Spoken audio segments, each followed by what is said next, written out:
3, 2, 1, filming. Say hi. Hello. Hello. And us too. Hello.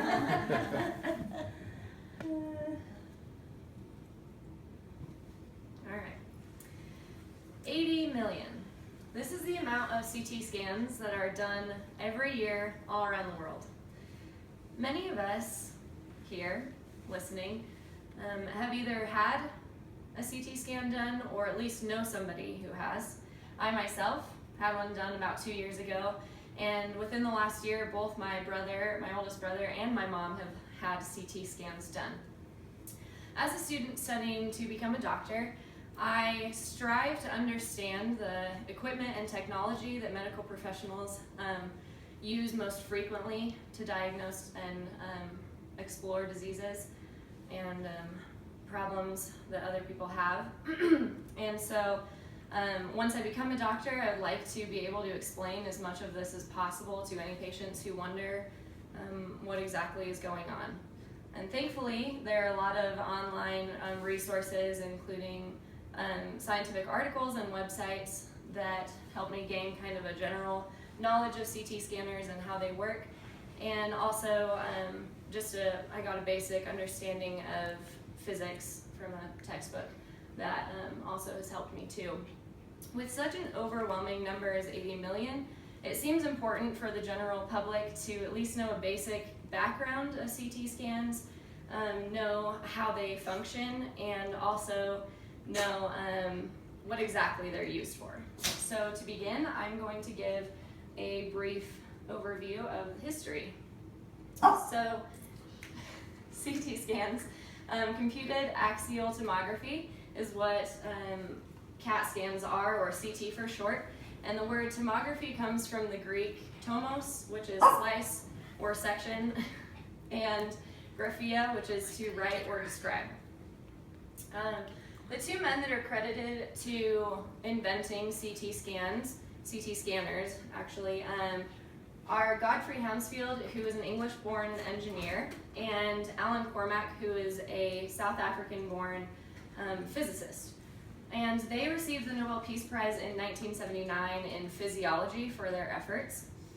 They began testing in 1972 on actual patients, and this picture right here that you can see shows what CT scanners used to look like. They began as head only, and then between 1974 and 1976, when they were being installed in actual clinics and hospitals, that's when they began to develop a full body CT scan. So Alan Cormack, as I said before, was from South Africa, and he had his beginnings in astronomy and math, and then moved on to engineering and then toward physics, because that's what his father and his brother did. And he actually ended up studying mainly nuclear physics, particularly nucleon-nucleon scattering, which he actually did here in the US in a particle accelerator for many years. But at the same time, he was also working part-time for a hospital, and that's where he became intrigued with the issue that people were having with x-rays at the time, which was that they weren't giving enough information about the tissues that people were trying to study. And so he is the one who came up with the mathematical kind of calculations and equations behind CT scans. And he determined how to use the thickness of both x-rays and the thickness of the tissues you're looking at to calculate the details of the tissue. And he also is the one who came up with the idea to use rotating x-ray sources along with detectors. So then Godfrey Hounsfield is the other man who's credited to inventing the CT scanner. And he was born in England, as I said before, in 1919. And on his autobiography on the Nobel Prize website, he claims that he had an interest in engineering from a very young age. He was always just fascinated by how things worked, and he showed this when he became older. And as a young man, he became a radar mechanic in World War II. And he actually led the team that built the first all-transistor computer.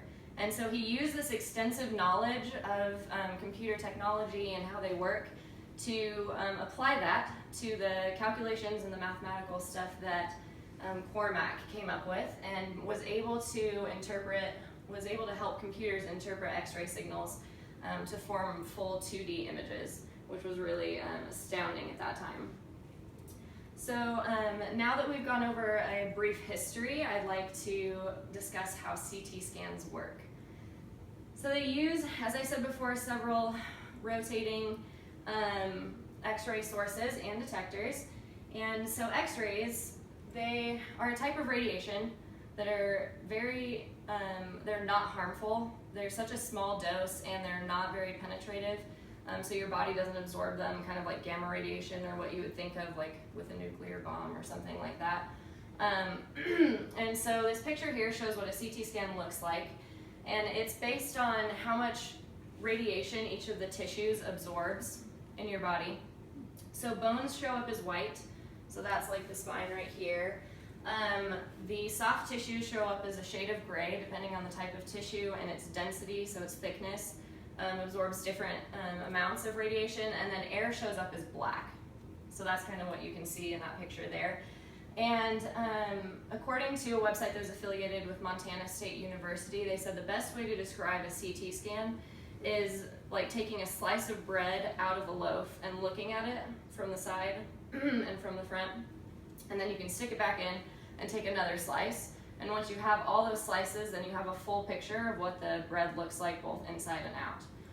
So there are two different types of CT scanners. There's conventional and helical. Conventional was used up until the 80s, and it was a lot slower because it would take one image at a time, and then the person would have to move further. They'd take one more image of one slice of the abdomen or the brain or whatever. And then now we use helical, which is much faster because it's a continuous thing where the X-ray sources are constantly rotating.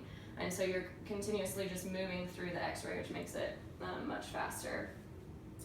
So now that we know a little bit about how they work, I'd like to go over what they're used for.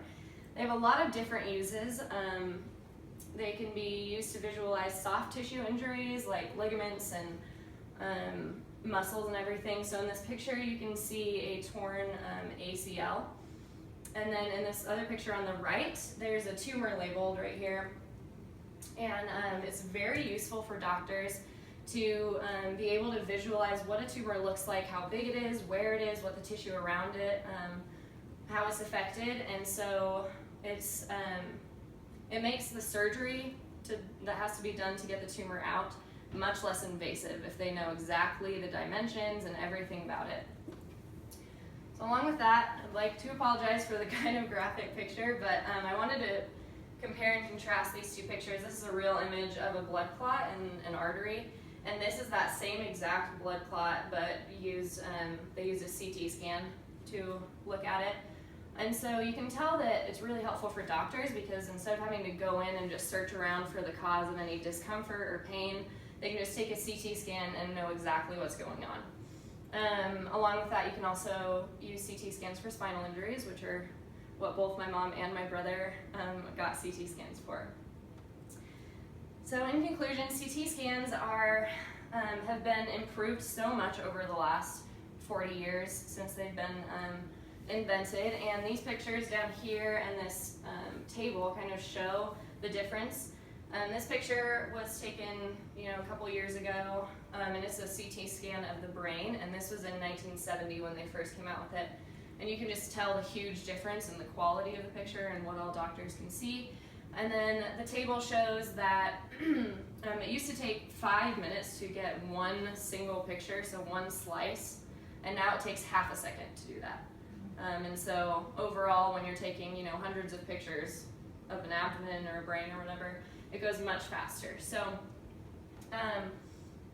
with most people knowing somebody who's had a CT scan done or even having one done themselves, it's incredibly important for us to have an elementary knowledge of basic background, how they work and what they're used for. So next time your doctor recommends that you get a CT scan done, now you know exactly what's going to be done, and maybe you can even surprise them with a little bit of knowledge about CT scans. Thank you.